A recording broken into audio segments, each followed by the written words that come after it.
찬사로 가득했던 현장, 단 며칠 만에 비난으로 뒤바뀐 이유는 29세대 프로젝트가 드디어 완공되었어요. 몇 달 동안 비바람을 맞으며 진행된 현장이었고 그 안에는 수많은 시행착오와 갈등이 뒤섞여 있었지만 마침내 모든 것이 제자리를 찾아갔어요. 건물 외벽은 깔끔하게 마감되었고 공용 공간의 바닥은 반짝거렸어요. 현관에 들어서는 순간 은은한 조명과 쾌적한 환기 시스템이 방문자들을 맞아주었어요. 입주민 몇 명은 시범적으로 공간을 둘러보며 연신 감탄했어요. 맘대로 집 진짜 대단하네요. 생각보다 훨씬 깔끔하고 세련됐어요. 또 다른 이는 아이 손을 잡고 걸으며 이 정도 퀄리티면 오래 살아도 불편 없을 것 같아요 라고 말했어요. 지역은 그 말들을 들으면서도 크게 기뻐하지는 않았어요. 다만 땀으로 젖은 셔츠를 갈아입으며 속으로 깊은 숨을 내쉬었어요. 그래, 이제야 조금 사람답게 숨 쉴 수 있겠구나. 완공까지 오는 길은 너무 험난했어요. 사무실에서 숙식을 해결하며 날마다 현장을 뛰어다니느라 제대로 된 잠도 못 자고 끼니도 거른 날이 많았어요. 그래도 결과물이 사람들의 입에서 좋은 평가를 받으니 그 모든 고생이 잠시 위로로 돌아왔어요. 은호도 그날 보고서를 정리하면서 얼굴에 작은 미소를 지었어요. 지친 몸이었지만 성취감이 느껴졌어요. 드디어 끝났네요. 이제 조금은 쉴 수 있겠죠? 그는 지역 옆에서 농담처럼 말했어요. 그러나 그 말 속에는 자신에게도 지역에게도 진심 어린 위로가 담겨 있었어요. 그동안 은호 역시 피를 말리듯 긴장하며 공정을 관리했거든요. 새벽까지 도면을 들여다보며 자재 목록을 점검하고 다음 날엔 다시 현장으로 달려나가 작은 흠집 하나까지 확인했어요. 주변에서는 그 꼼꼼함이 지나치다고 했지만 은호는 작은 흠이 결국 큰 문제를 만들어요라는 말로 일관했어요.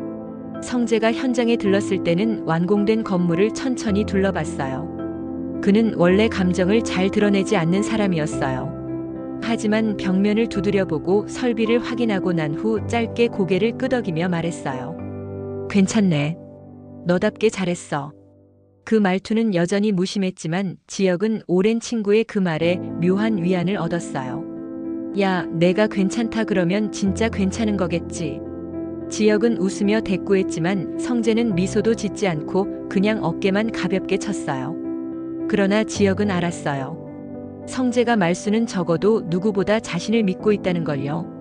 그럼에도 지역의 마음은 완전히 편하지 않았어요. 현장에 울려 퍼지는 칭찬과 박수, 클라이언트의 감사 인사에도 불구하고 마음 한구석에는 이상한 불길함이 자리 잡고 있었어요. 이대로 조용히 끝날 리가 없는데 뭔가 더 남아있는 것 같은데 그는 그 불안의 정체를 알 수는 없었어요. 단순히 지난 경험 때문일 수도 있었어요. 사업이라는 게 일이 잘 풀리는 순간에도 항상 예기치 못한 변수들이 기다리고 있다는 걸 그는 이미 수없이 경험했거든요. 하지만 이번에는 그 불안이 더 크게 느껴졌어요. 공사에 참여한 다른 직원들은 해방감을 만끽했어요.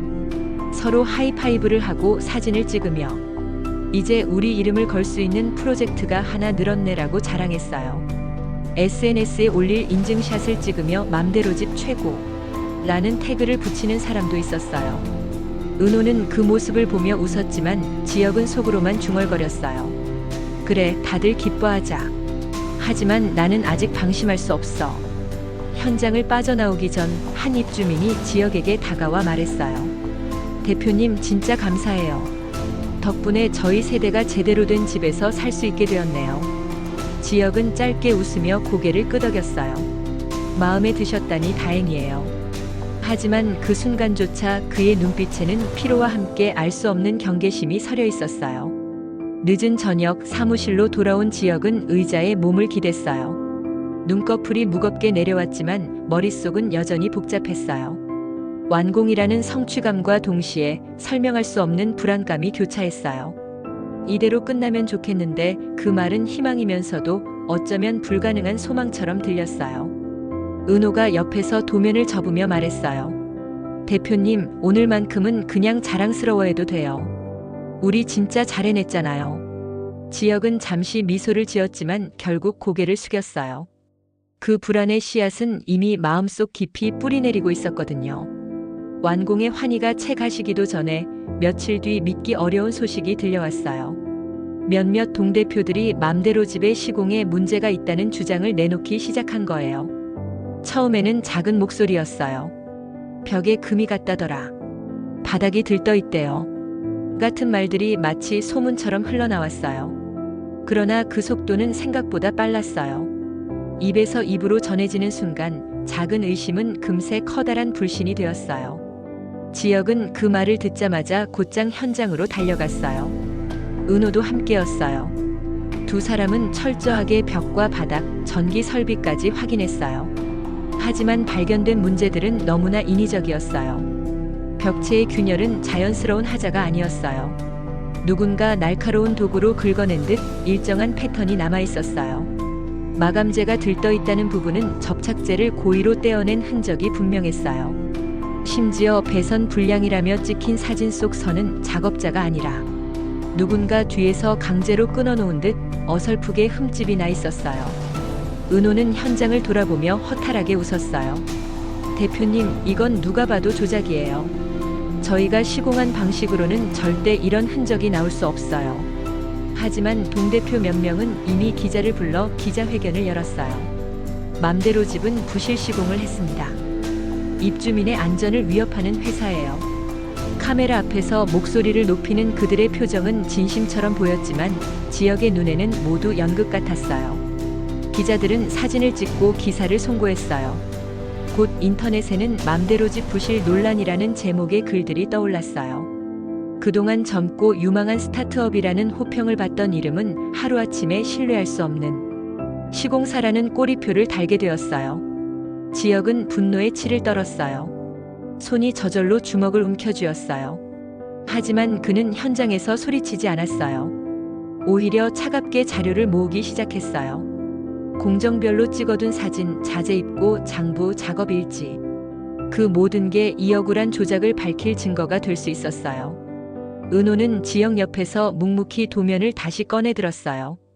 이 부분 시공 당시 사진이랑 비교하면 바로 알 수 있어요. 원래는 멀쩡했잖아요. 지역은 고개를 끄덕이며 사진을 정리했어요. 하지만 속으로는 깊은 절망이 밀려왔어요.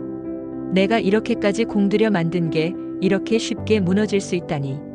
성재도 결국 소문을 접하고 지역을 찾아왔어요. 그는 신문을 탁 내려놓으며 야, 이게 뭐야? 내 현장이 부실 시공이라는데? 라고 물었어요. 지역은 얼굴을 굳힌 채 대답했어요. 다 조작이야. 내가 했던 작업인데 내가 몰라보겠냐? 누군가 일부러 망쳐놓은 거라고. 성재는 팔짱을 끼고 잠시 그를 바라보다가 말했어요. 내가 거짓말할 사람은 아니지. 근데 세상은 증거만 본다. 그리고 소문은 증거보다 빠르다. 지역은 그 말에 입술을 깨물었어요. 친구의 말이 틀린 게 아니었거든요. 아무리 진실이 있어도 소문이 먼저 퍼져버리면 사람들은 이미 그걸 사실로 믿어버려요. 며칠 사이 입주민들 사이에도 불안이 번졌어요. 우리 집은 괜찮을까요? 혹시 몇 달 뒤에 문제 생기면 어쩌죠? 불안한 목소리가 여기저기서 터져 나왔어요. 심지어 계약을 취소하겠다는 사람들도 나타났어요. 맘대로 집이 어렵게 쌓아온 신뢰는 삽시간에 흔들리고 있었어요. 은호는 답답한 마음을 감추지 못했어요. 이건 누가 흘린 소문인지부터 밝혀야 해요. 그냥 놔두면 회사가 무너져요. 하지만 지역은 쉽게 대답하지 못했어요. 머릿속은 이미 혼란으로 가득 차 있었어요. 누가 왜 이런 짓을 하는 거지? 돈 때문일까? 아니면 내가 가진 걸 빼앗으려는 걸까? 지역은 잠을 거의 이루지 못했어요. 새벽까지 책상 위에 자료를 쌓아두고 사진을 비교하며 증거를 모았어요. 하지만 마음은 갈수록 무거워졌어요. 내가 이렇게까지 했는데 왜 다 무너지는 거지? 그는 홀로 중얼거렸어요. 그 순간 은호가 커피를 내려주며 옆에 앉았어요. 대표님, 끝까지 버텨야 해요. 진실은 언젠가 드러나잖아요. 은호의 말은 작은 위로였지만 지역은 그 위로마저 무겁게 느껴졌어요. 버틴다는 게 도대체 무엇을 의미하는지 그는 잘 알 수 없었거든요. 결국 29세대 프로젝트를 흔든 건 부실이 아니라 조작된 흔적이었어요. 하지만 세상은 그 진실을 곧장 받아들이지 않았어요. 사람들은 눈앞에서 보이는 금과 균열, 들뜬 마감재만을 믿었어요. 그리고 그 사진이 인터넷에 돌면서 사람들은 저걸 보니 진짜 부실 맞네라고 수군거렸어요. 진실보다 빠른 건 언제나 소문이었고 지역은 그 소문과 싸워야 했어요. 하지만 아직 그는 몰랐어요. 이 소문 뒤에는 단순한 장난이 아니라 누군가가 치밀하게 짜놓은 더 큰 의도가 숨어 있었다는 걸요. 그 무렵 고성희와 박진석은 현유 패션 민태유 대표와의 저녁 자리에 나가게 되었어요. 장소는 강남에서도 손꼽히는 고급 프렌치 레스토랑이었어요. 크리스털 샹들리에가 은은하게 빛나는 공간, 흰색 테이블보 위에는 정갈하게 세팅된 은식기가 놓여 있었고 와인잔에 비친 불빛은 마치 사소한 대화마저도 은밀하게 만드는 듯 했어요. 민태유는 이미 테이블에 앉아 있었고 두 사람을 보자 부드럽게 자리에서 일어나 맞이했어요. 처음 뵙겠습니다. 현유 패션의 민태유라고 합니다. 그는 깔끔한 정장을 입고 있었고 목소리에는 묘한 힘이 실려 있었어요. 박진석은 자연스럽게 아내를 향해 손짓하며 소개했어요. 이쪽은 제 아내 고성의 씨입니다. 그러자 민태유는 얇은 미소를 지으며 손을 내밀었어요. 반갑습니다, 사모님. 이렇게 뵙게 되어 영광입니다. 고성이도 태연한 미소로 악수를 나누었어요. 그녀의 얼굴에는 아무렇지 않은 기색이었지만 손끝이 미세하게 떨리고 있었어요. 그러나 그 떨림을 눈치챈 사람은 아무도 없었어요. 식사는 화기애애하게 시작되었어요. 웨이터가 가져온 전체 요리가 놓였고 샴페인 잔이 서로 부딪혔어요. 박진석은 사업적인 이야기를 이어갔어요. 민 대표님, 현유 패션은 요즘 더 성장세라 들었습니다. 패션 시장이 어려워도 여전히 선두를 지키고 계신다니 대단하세요. 민태유는 미소를 지으며 다 운이 좋았을 뿐입니다. 앞으로는 건설, 인테리어와도 접점을 만들어 보고 싶네요 라고 답했어요. 고성이는 조용히 웃음을 지으며 저희 남편은 늘 이 얘기를 이렇게 흥미롭게 하거든요 라고 맞장구를 쳤어요. 겉으로 보기에는 그저 세련된 사업가 세 사람이 모여 나누는 대화였어요. 그러나 분위기는 미묘했어요. 민태유의 눈빛이 종종 고성희에게 머물렀고 그 시선에는 박진석이 알 수 없는 기묘한 친숙함이 스며 있었어요. 박진석은 그저 새로운 인연을 만난 자리라 생각했기에 아무 의심 없이 술잔을 기울였어요. 오히려 우리 아내가 이런 자리에선 낯을 좀 가리는데 오늘은 분위기가 괜찮네라며 기분 좋아했어요. 고성희는 얇은 미소로 고개를 끄덕였지만 속으로는 가슴이 쿵쾅거렸어요. 메인 요리가 나오고 대화는 가벼운 농담으로 이어졌어요. 민태유는 능숙하게 박진석의 농담에 호응했지만 가끔 던지는 짧은 시선은 고성희의 마음을 불편하게 했어요. 그 시선은 마치 우리는 서로를 잘 안다라는 신호 같았거든요. 하지만 박진석은 그런 분위기를 전혀 눈치채지 못했어요. 그는 한참을 민태유와 사업 확장, 투자 환경 같은 얘기로 시간을 보냈어요. 식사가 거의 끝나갈 무렵 박진석이 전화를 받기 위해 자리를 비웠어요. 레스토랑 홀 안이 조용해지고 테이블에는 고성희와 민태유 단둘만 남았어요. 그제야 민태유는 와인잔을 손끝으로 빙글빙글 돌리며 낮은 목소리로 입을 열었어요. 사모님 참 오랜만입니다. 그의 말투는 격식을 차렸지만 그 속에는 박진석 앞에서는 감춘 진짜 감정이 담겨 있었어요. 고성희의 표정은 순간 굳었지만 곧 얇은 미소를 지으며 대답했어요. 대표님, 괜한 말씀 마세요. 오늘은 그냥 일 때문에 만난 자리예요. 서로 곤란해질 얘기는 꺼내지 않는 게 좋겠죠. 민태유는 피식 웃으며 와인을 한 모금 마셨고 다시 말했어요. 옛일이 다 지워진 건 아니지 않습니까? 그때 우리 둘만 알던 비밀이 세월이 아무리 흘러도 완전히 사라지지는 않죠. 그 말에 고성희는 순간 숨이 막히는 듯 했어요. 하지만 그녀는 감정을 드러내지 않고 와인잔을 천천히 내려놓으며 눈을 피했어요. 그만하시죠. 더 얘기하면 서로 곤란해질 뿐이에요. 그러나 그녀의 목소리에는 분명히 흔들림이 묻어 있었어요. 민태유는 미소를 거두지 않은 채 사모님은 여전히 예전 그대로시네요. 세월이 흘러도 변하지 않는 게 있다는 게 신기하군요라고 속삭였어요. 박진석이 전화를 마치고 돌아오자 두 사람은 언제 그랬냐는 듯 다시 태연한 표정으로 자리로 돌아왔어요. 박진석은 아무런 이상도 눈치채지 못한 채 이제 디저트를 시킬까요? 라고 웃으며 말했어요. 고성희는 억지로 미소를 지으며 맞장구 쳤지만 손가락은 무릎 위에서 차갑게 얼어붙어 있었어요. 그날 밤 집으로 돌아온 고성희는 한참 동안 거울 앞에 앉아 있었어요. 민태유의 목소리와 눈빛이 계속 떠올랐어요. 왜 지금 다시 나타난 거지? 왜 하필 이런 시점에? 그리고 가장 두려운 생각이 스쳐 지나갔어요. 혹시라도 사람들이 지은호를 그 과거와 엮어 생각한다면. 그 순간 그녀의 심장은 세차게 뛰었고 입술은 바싹 말라붙었어요.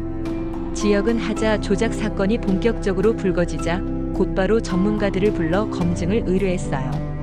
건축 구조 엔지니어, 전기 설비 기사, 자재 납품업체 담당자까지 모두 현장으로 불러 모았어요. 그는 손에 들린 두꺼운 서류철을 탁탁 두드리며 말했어요. 여기 기록이 다 있습니다.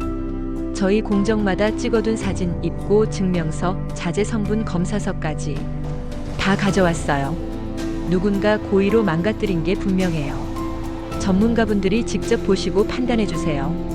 목소리는 차분했지만 그 안에는 피가 끓는 분노가 담겨 있었어요. 전문가들이 하나하나 확인을 시작했어요.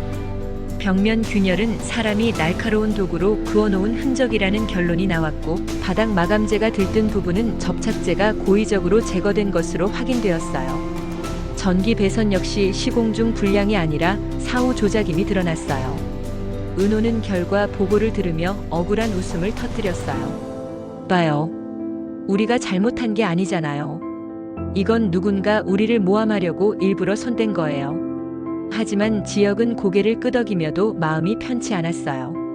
진실이 드러났다는 안도감보다는 그럼 이 짓을 누가, 왜 했을까라는 질문이 더 크게 자리 잡았거든요. 성재는 현장을 둘러보다가 지역에게 다가와 낮은 목소리로 말했어요. 야, 증거는 찾았는데 문제는 여론이다. 이미 기사 나갔고 사람들은 눈에 보이는 균열 사진만 기억한다. 너네가 아무리 자료 내놔도 반은 안 믿는다. 지역은 대답 대신 침묵했어요. 손가락 마디가 하얗게 질리도록 서류를 움켜쥔 채 꾹 참으며 고개를 숙였어요. 그는 누구보다 진실을 믿었지만 세상은 언제나 소문이 더 빨랐고 그 소문이 진실을 짓밟는 걸 너무 많이 봤거든요. 며칠 사이 입주민들 사이의 불안은 눈덩이처럼 커졌어요. 혹시 우리 집도 하자 있는 거 아니야? 저 기사 봤어? 맘대로 집 위험하다던데? 불신의 목소리가 커지면서 일부는 계약을 취소하겠다는 서류까지 제출했어요. 지역은 사무실에서 그 서류를 받으며 손이 떨렸어요. 내가 이렇게까지 했는데 이게 다 무너지는 거야? 은호는 그런 지역 옆에 앉아 조용히 도면을 펼쳐 보이며 말했어요. 대표님, 우리가 할 수 있는 건 끝까지 증거를 내놓고 버티는 거예요. 사실은 결국 이길 수 있어요. 그러나 지역은 고개를 끄덕이면서도 마음 깊은 곳에서 정말 그럴까? 사실이 이긴 적이 얼마나 됐다고라는 씁쓸한 회의가 고개를 들었어요. 한편 고성희의 불안은 점점 더 짙어지고 있었어요. 민태유와의 짧은 대화가 계속 머릿속을 맴돌았어요. 그의 눈빛, 옛일이 다 지워진 건 아니지 않습니까? 라는 말이 귓가에서 떠나지 않았어요. 박진석은 아무것도 눈치채지 못한 채 오늘 민 대표랑 자리 좋았지? 우리도 현유 패션과 협력하면 새로운 길이 열릴 수도 있어라며 만족스러워했어요.